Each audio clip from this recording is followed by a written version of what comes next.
Hi, I'm Mark Beckman, Executive Director of the Montana High School Association.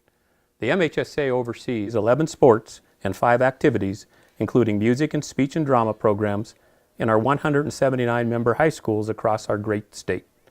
The information you're about to see has been shared with thousands of high school students during the MHSA Aim Higher program workshops that have been conducted throughout our state for the past 30 years. Those in-person workshops were limited in attendance, and now, with the generous support of the Montana Army National Guard, we are able to provide this valuable information to our schools to share with their entire student body. I hope you will assert what you learned today with your school, with the athletic teams and activity groups with whom you participate, in student government, with school clubs, with your family, and as a citizen of your community. We appreciate the Montana Army National Guard's generous sponsorship of this project, along with all they provide to the MHSA, benefiting our member schools and you as member school students.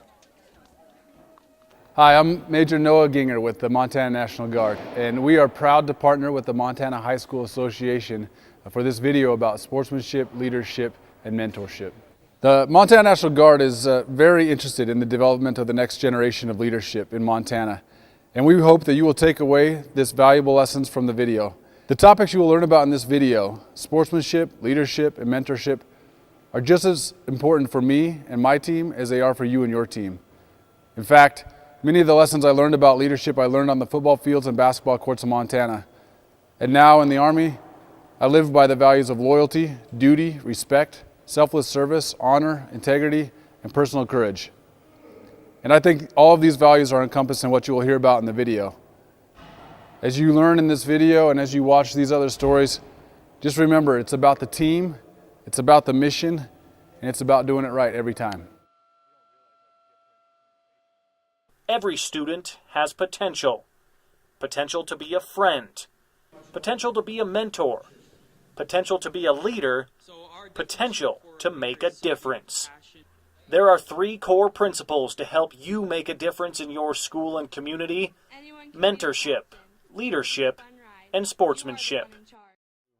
There are 1,149 contacts in Jeff Graham's cell phone. The Belt football and girls basketball coach is in constant communication with coaches, administrators, referees, and fans all across Montana. Despite his vast network, a who's who of Treasure State sports icons, you'll find one of Graham's best friends shadowing him on the football field. Nolan's the first kid I met when I got the job here in May of 2007. We had a meeting in Coach Kuntz's room, and first kid I met, and we've loved him ever since. Nolan Urich was a sophomore in high school when Graham first arrived in the Valley. He's one of the main guys that I ever met since 2007. We've known each other for a long time. When he was just shy of 3 years old, Nolan's parents noticed his communication had not fully developed. He would speak in single words rather than sentences. The Urich family soon learned their oldest child was on the autism spectrum. Nolan took various special education courses with some regular classes sprinkled in, but it was athletics that captured his heart. A friendship blossomed between Nolan and Graham, 2 sports junkies, and led to one of their greatest memories. Yeah, my first rushing touchdown at Big Sandy. Yeah, and this happened in 2009, in my last away game, which was at Big Sandy. We got beat by the Pioneers. I think it was the play that we haven't tried, which was the sweep play, and then we tried that play twice, and then it worked. Now 24, Nolan is a staple in the Belt football program.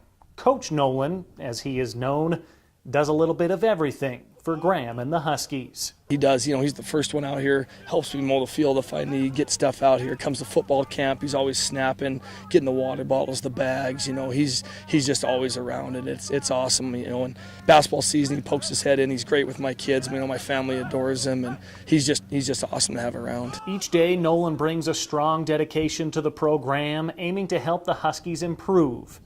Graham, meanwhile, brings the excitement and energy, something that took some getting used to. I think it's quite crazy, as I think, with Coach Graham, because he gets so hyper. It calls me Buster that stuff all the time. So he likes to freak me out a bit.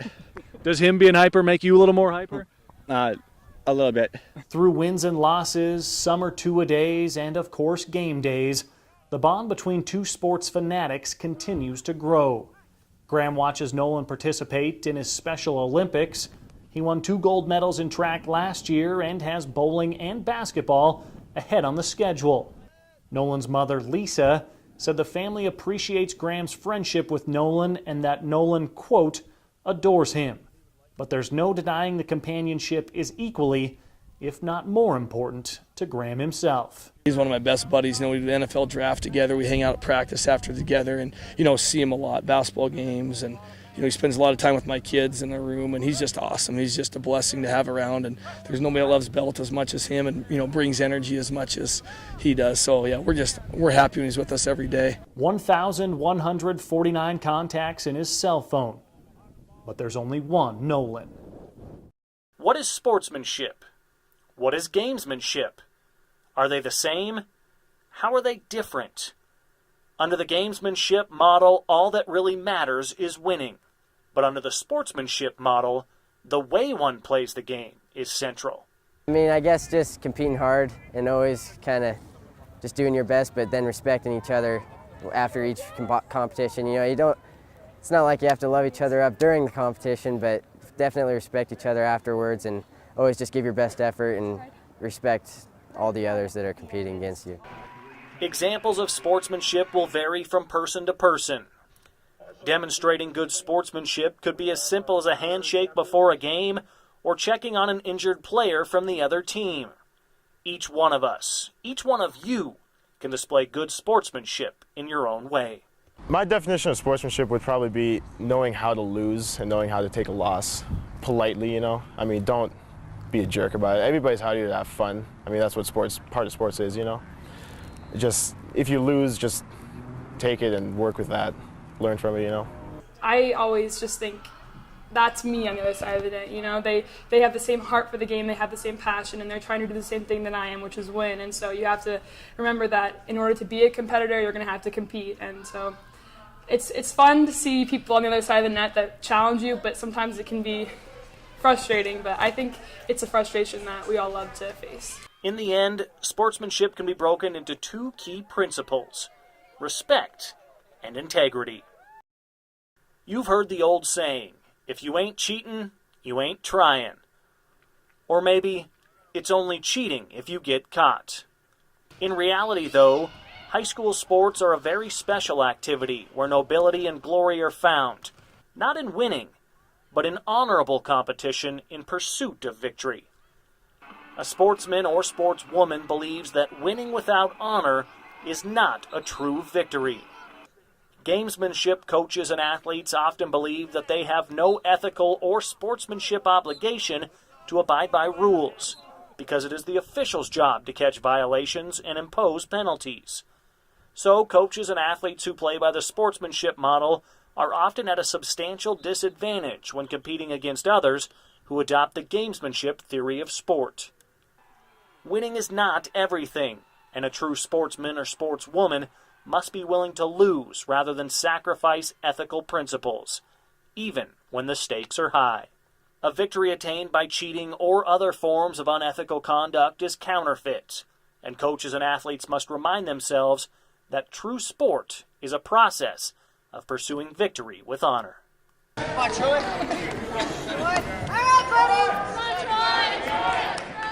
I've been coaching for about 13, 14 years now. It's the first time I've seen anything like that or been a part of that. Townsend wrestler Troy Spurlock has never won a match outside of a forfeit. The Bulldog senior has a disability that requires special needs, but puts in his time on the mats like any other athlete as he continues to chase that elusive first win.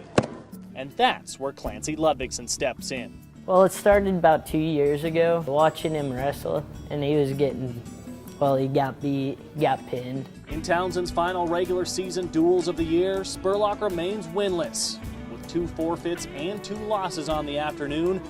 But at Ludvigson's request, officials set up a special exhibition match between the Cascade sophomore and Spurlock on his senior night, a bout that won't soon be forgot. It was pretty intense. They stopped everything and it was one match going on and everybody is watching that one match. It was crazy. Like everybody was all screaming and stuff. They were yelling like non-stop screaming. And my mom was like crying, like non-stop crying. When he took me down the first time, the crowd just erupted.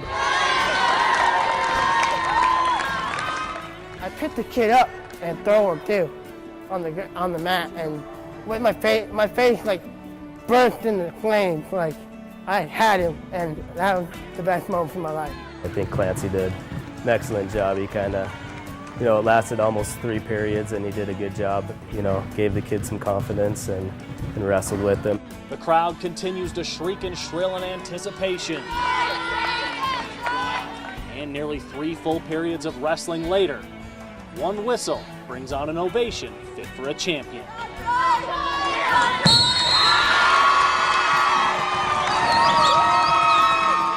When he pinned me, he just went crazy. He stood up and he's like, yes, my first win. It was great. He loved it.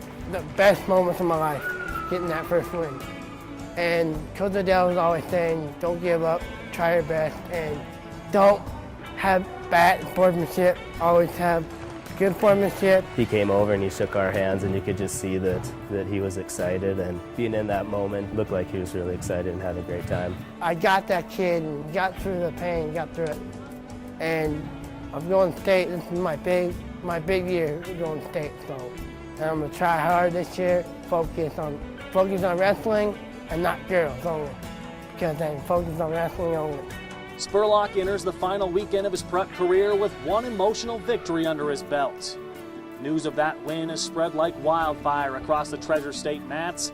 The Bulldog Senior is ready to take that fame to Montana wrestling's biggest stage. I'm gonna be like a celebrity now, and I'm just trying to get that W. Me and Matt Brown are getting my championship on Pasadena. Win, lose, or draw at the state tournament, Troy Spurlock will always have January 28th. The day Clancy Ludvigsen performed one of the most selfless acts in Montana's wrestling history. This match will stand out in my mind forever. I don't think I've ever enjoyed losing that much in my life.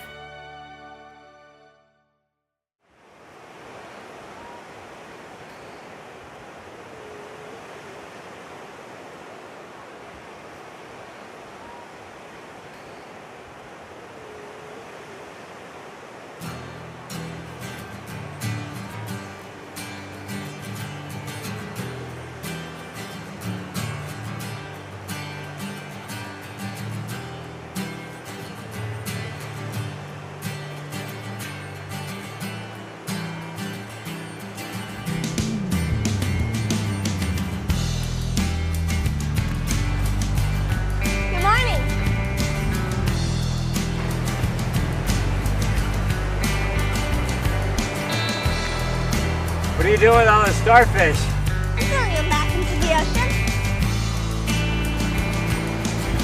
Why? Because if I don't, they'll never grow up. Look at all of them. You can't possibly make a difference.